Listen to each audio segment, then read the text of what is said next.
Trizac. Il n'a peur de rien, sauf peut-être des qu'on orange.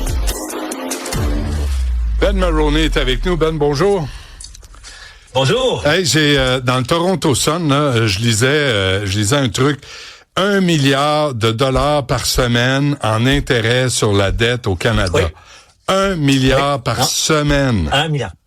Oui. Et je me souviens, c'est pas trop longtemps que la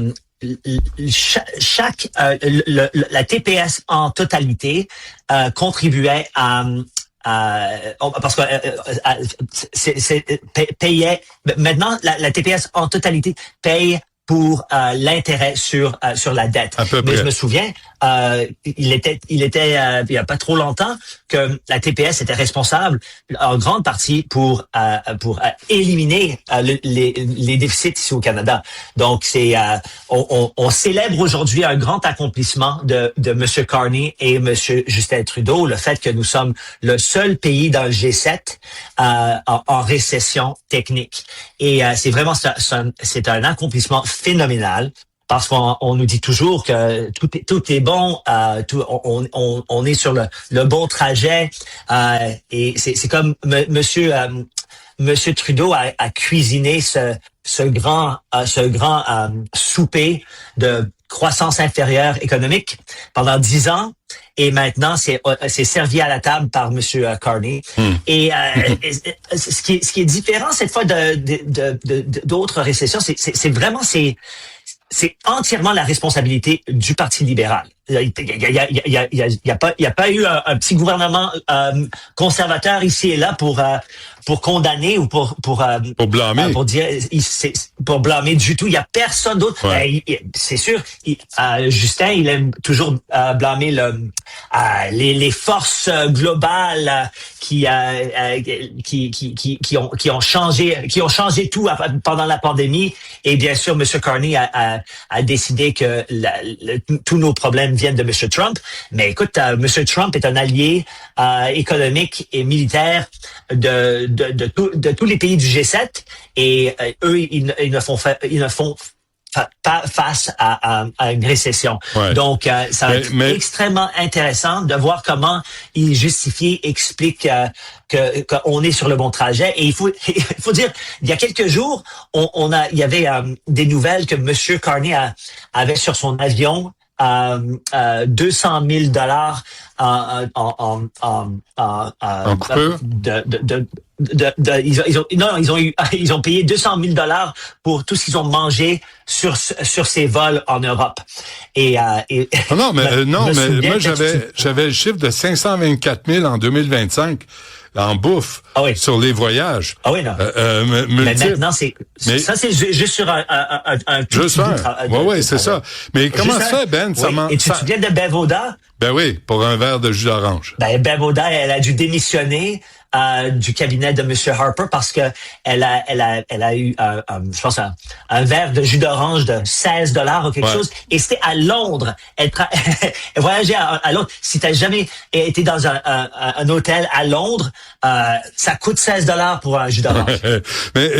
mais Mark Carney, là, d'abord, il est tout petit, là. Je sais pas comment il fait pour manger tout ça.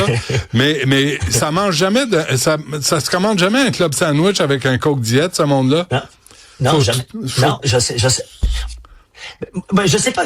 Moi, je suis d'avis. Écoute, si tout à coup, après 1 an, le pays avait une croissance économique incroyable, comme il nous a promis, une croissance, on va être l'économie la plus puissante du G7, il nous a promis. Et je sais que certaines choses prennent un certain bout de temps, mais on nous a jamais promis une récession. Ça, c'était jamais été promis. Ouais. Et quand on compare l'effet de cette économie libérale et cette récession, je pense que les conservateurs devraient commencer à l'appeler la récession libérale. La récession. Pense-y, là, je suis pas sûr que t'as raison. Je veux pas te contrarier, mais Justin Trudeau promettait des déficits de 19 milliards, de 20 milliards. Il a été élu en promettant qu'on aurait des déficits après des surplus. Il a été élu en promettant des déficits modestes. Ça, c'était sur des déficits modestes. Encore une fois, il avait raison. 2-3 ans. Pardon? Il avait raison.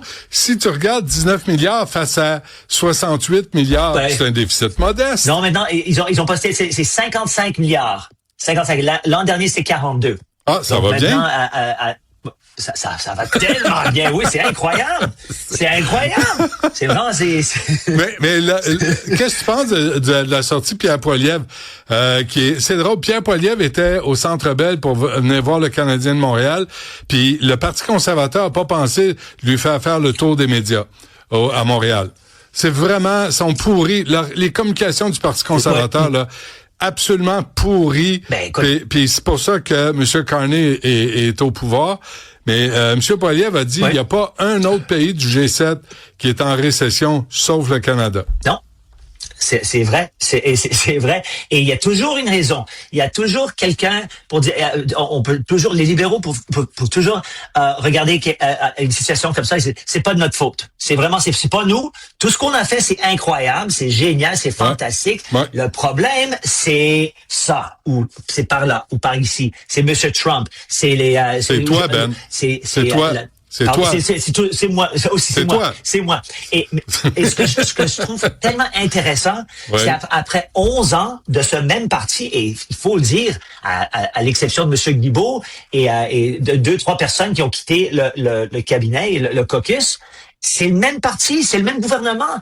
Et ils ont convaincu assez de Canadiens que c'était quelque chose de nouveau, mais c'est la même équipe avec les mêmes priorités, avec la même vision d'un gouvernement énorme, avec 100 000 plus de fonctionnaires publics, en plus de 100 000, une expansion de 39% à notre secteur public. Ils ont aussi, ils ont pas assez d'expertise dans ce gouvernement. Ils doivent aller rechercher cette expertise à l'extérieur, avec 26 milliards de dollars en consultation.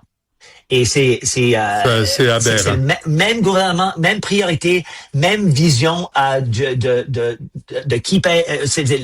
Les impôts. Les impôts appartiennent au gouvernement et pas à toi et moi. Et je sais pas comment on va faire pendant les 3 prochaines années. Bon, écoute, on va se contenter de voir ce qu'on peut faire pendant la fin de semaine, puis on se reparle lundi. On va essayer de survivre. Oui. Là. Merci, Ben. Go Habs, go! Yeah, sure. Bye. Salut.